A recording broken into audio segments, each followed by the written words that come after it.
Yon, yon, yon, badan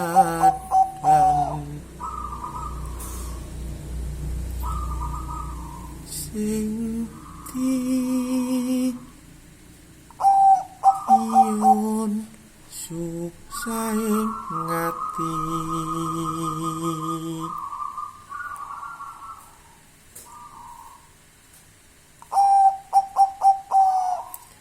badan siji nggawa pati wonten dunya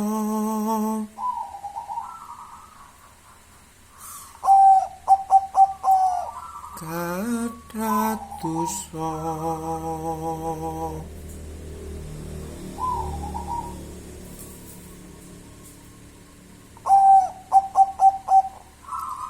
wonten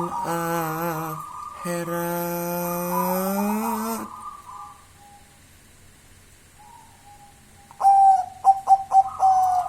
dipun siksa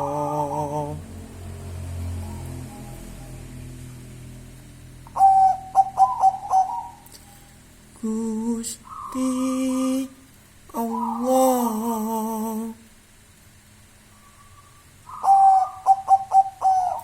kula nyuwun ngapura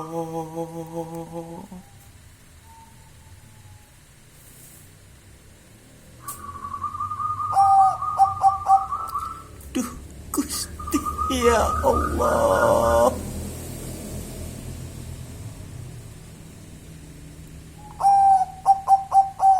ampunilah dosa-dosa hamba ya Allah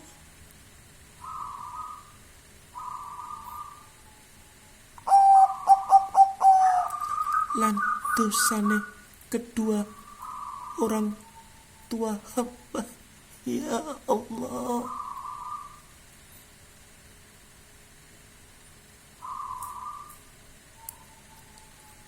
ugi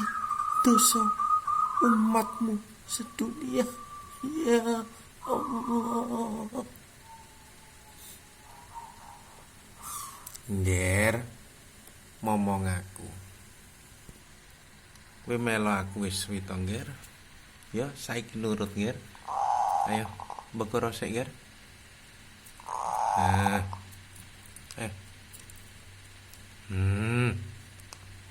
ayo yo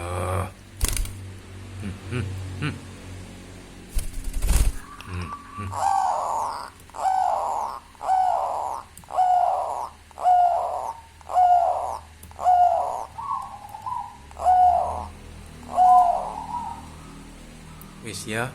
saiki nang tak turokke to Ngir ya wis